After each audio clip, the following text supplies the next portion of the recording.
Hello everyone, this is 6th class 4th lesson. మొక్కల గురించి తెలుసుకోవడం. బయటకు వెళ్ళినప్పుడు మీ చుట్టుపక్కల ఉన్న అన్ని మొక్కలను పరిశీలించండి. కొన్ని చిన్నవిగాను, కొన్ని పెద్దవిగాను, కొన్ని నేలపైకి కేవలం పచ్చని పచ్చికలా ఉండటం చూసుంటారు కదా. కొన్నింటికి ఆకుపచ్చని ఆకులు ఉంటే మరికొన్నింటికి ఎరుపు ఆకులు, కొన్ని ఎర్రటి పెద్ద పువ్వులను కలిగి ఉంటాయి. ఉద్యానవనాల్లో తోటలు రకరకాల మొక్కలు ఉండవు మనం చూస్తుంటాం. ఏదైనా మొక్క వివిధ భాగాల గురించి తెలుసుకుందాం. ఇది వివిధ రకాల మొక్కల మధ్య తేడాలను అర్థం చేసుకోవడానికి మనకు సహాయపడుతుంది. మొక్క యొక్క కాండం, కొమ్మ, వేరు, ఆకు, పుష్పం, ఫలం మొదలైన భాగాలను మనం చూడవచ్చు. చూడండి, ఇక్కడ ఒక మొక్క పిక్చర్ ఇచ్చారు. ఏమేమి భాగాలు ఉన్నాయి? పుష్పం, ఫలం, కాండం, ఆకు, మొగ్గ, వేరు, రకరకాల కణుపు, ఇలా రకరకాల భాగాలను మనం మొక్కల్లో చూడవచ్చు. మొక్కల్లో గుల్మాలు, పొదలు, వృక్షాలు అని ఇలా రకరకాల మొక్కలు ఉంటాయి. అవేంటో చూద్దామండి. ఇక్కడ ఈ టేబుల్లో కొన్ని రకాల మొక్కలు ఇచ్చారు. అవి ఏ వర్గానికి చెందుతాయి? గుల్మాల, వృక్షాలు, పొదల. చూద్దామండి. టమాటా మొక్క. మొదటిది టమాటా. ఇది పొట్టిగా ఉంటుంది, ఆకుపచ్చగా ఉంటుంది, కాండానికి మృదువుగా. ఇది ఏ వర్గానికి చెందింది? ఇది గుల్మం వర్గానికి చెందుతుంది అన్నమాట. మామిడి ఏ వర్గానికి చెందుతుంది? వృక్షం. పెద్దగా పెరిగి చాలా పొడవైన ఎత్తుగా పెరిగి దాని కాండం చాలా గట్టిగా ఉంటుంది. కొమ్మలు కాండానికి కింద భాగంలో ఉంటాయా?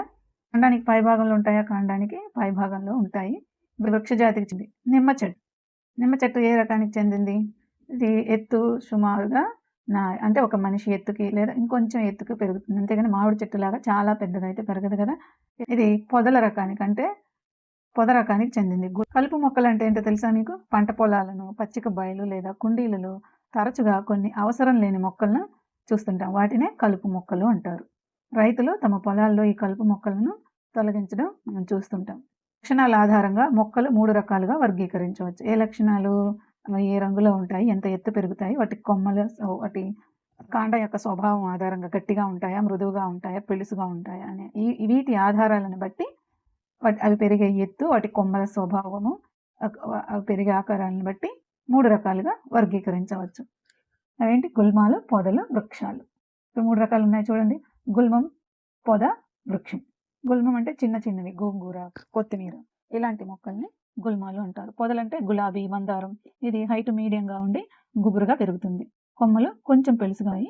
వృక్షాలు అవి చాలా ఎత్తు పెరిగి వాటి కాండం చాలా గట్టిగా ఉంటుంది, చాలా ఎత్తుగా పెరుగుతాయి. ఈ మృదువైన కాండం కలిగిన మొక్కలను గుల్మాలు అంటారు. అవి సామాన్యంగా పొట్టిగా ఉండి ఎక్కువ శాఖలను కలిగి ఉండవు, అంటే ఎక్కువ కొమ్మలు ఉండవు, కొంచెమే ఎత్తు పెరుగుతాయి అన్నమాట. కొన్ని మొక్కలలో కొమ్మలు కాండపు అడుగు భాగాన పెరుగుతాయి. కాండం గట్టిగా ఉంటుంది కానీ ఎక్కువ మందంగా ఉండదు. ఇటువంటి మొక్కలను పొదలు అంటారు.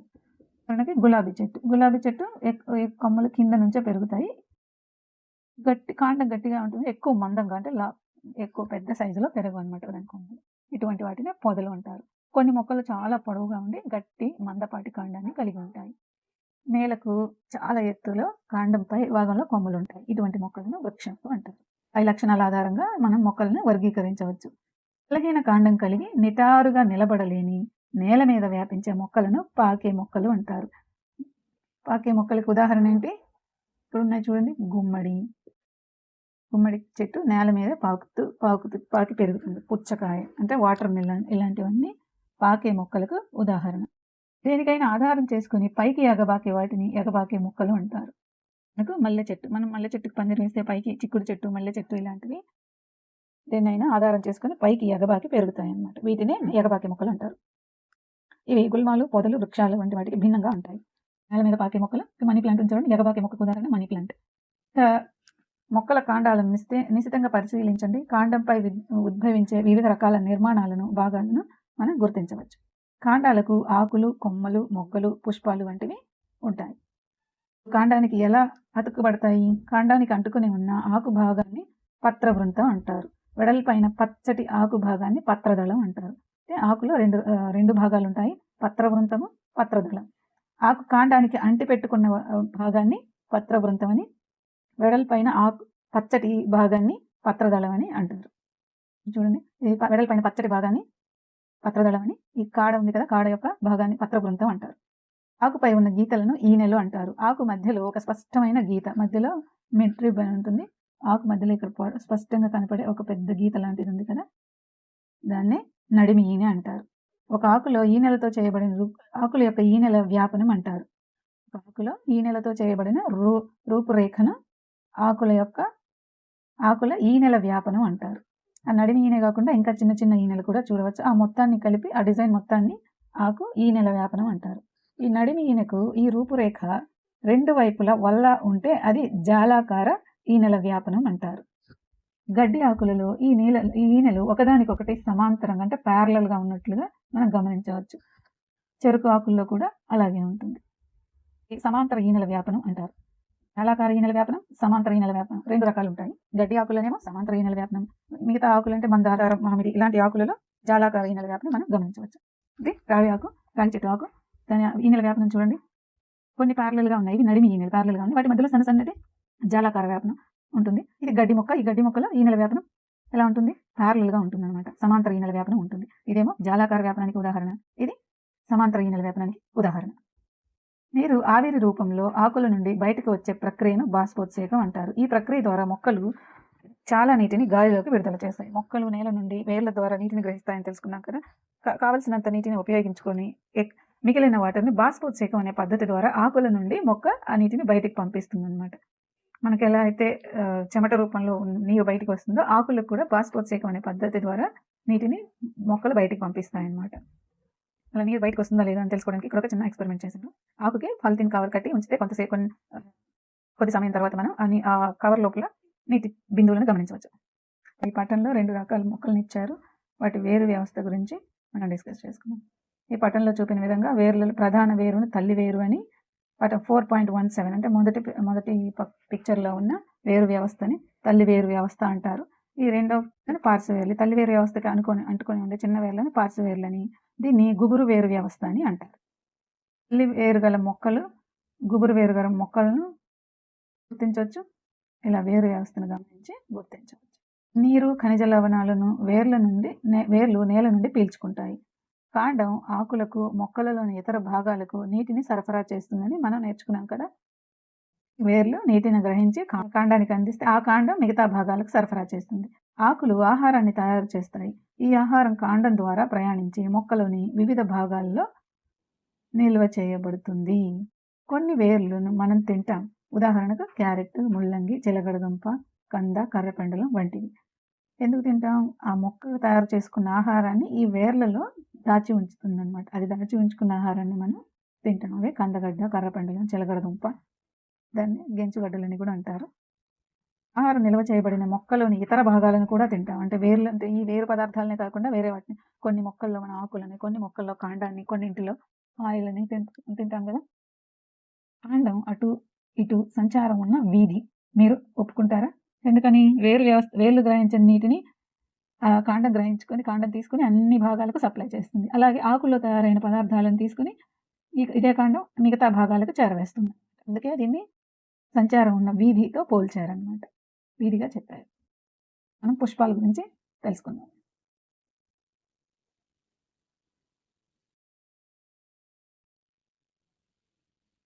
పుష్పం యొక్క స్పష్టమైన భాగాలను చూడండి. ఈ పుష్పంలోని ఆకర్షక పత్రాలు వివిధ పుష్పాలకు వివిధ రంగుల ఆకర్షక పత్రాలు ఉంటాయి. ఈ గులాబీ పువ్వులో ఈ పింక్ కలర్లో చూపిస్తున్నవి ఆకర్షక పత్రాలు అంటారు.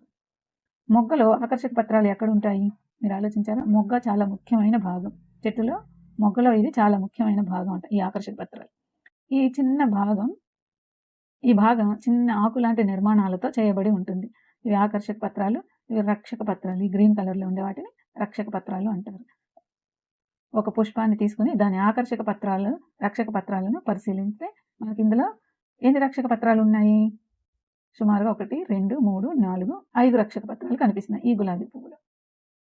ఇతర గంటాకార పుష్పాలలో లోపలి భాగాలను స్పష్టంగా చూడడానికి ఆకర్షక పత్రాల పొడవు వెంబడి కత్తిరించి వేరు చేసినచో లోపలి భాగాలను స్పష్టంగా చూడవచ్చు.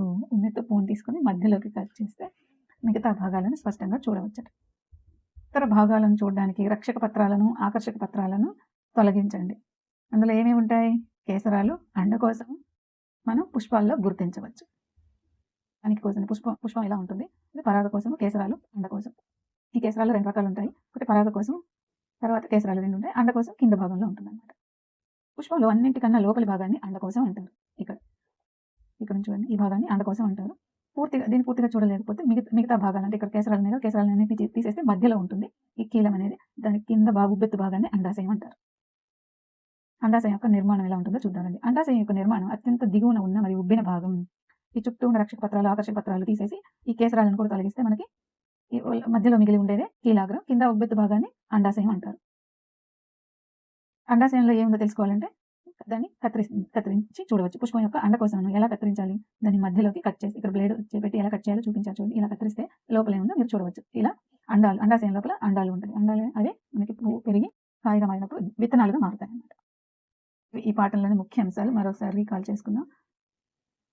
మొక్కలు ఎత్తు, కాండం, స్వభావం మరియు కొమ్మల ఆధారంగా సాధారణంగా వాటిని గుల్మాలు, పొదలు మరియు వృక్షాలుగా విభజిస్తారు. గుల్మాలలో ఏమో కింద నుంచే కొమ్మలు పెరుగుతాయి. పొదల్లో కొంచెం కాండం పత్రాలు, పుష్పాలు, పండ్లు కలిగిన కాండము పత్రాలు, పుష్పాలు, పండ్లు కలిగి ఉంటుంది. సాధారణంగా పత్రాలు ఒక పత్రబృంతం, పత్రదళంను కలిగి ఉంటాయి. పత్రాలపై ఈనెల విస్తరించి ఉండే విధానాన్ని ఈనెల వ్యాపనం అంటారు.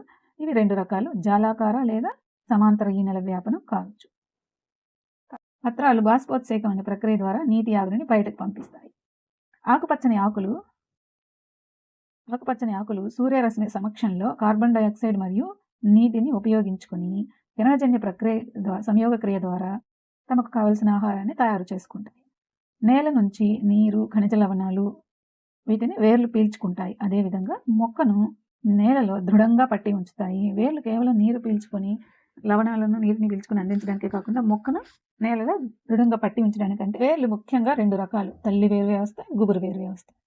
పత్రాలలో జాలాకార ఈనెల వ్యాపనం, మొక్కల్లో తల్లి వేరు వ్యవస్థ. ఇక్కడ ఏ రకమైన చెట్లలో జాలాకార వ్యాపనం ఉంటుందంటే తల్లి వేరు వ్యవస్థ కలిగిన చెట్లలో జాలాకార వ్యాపనం ఉంటుంది. సమాంతర వేరు వ్యవస్థ వీటిలో ఉంటుంది. గుబురు వేరు మొక్కల్లో సమాంతర వేరు వ్యవస్థ ఉంటుంది. కాండం వేర్ల నుండి నీటిని పత్రాలకు మరియు ఇతర భాగాలకు, ఆహారాన్ని పత్రాల నుండి ఇతర భాగాలకు సరఫరా చేస్తుంది. కాండం ఒక డ్యూటీ ఏంటి? వేర్ల నుంచి గ్రహించిన నీటిని, ఖనిజ లవణాలను మిగతా భాగాలకు, ఆకుల నుండి ఆహారాన్ని గ్రహించి ఇతర భాగాలకు సరఫరా చేయడం కాండం యొక్క పని. పుష్పంలో రక్షక పత్రాలు, ఆకర్షక పత్రాలు, కేసరాలు, అండకోశాలు అనే భాగాలు ఉంటాయి. ముఖ్యమైన ఇంపార్టెంట్ పాయింట్స్.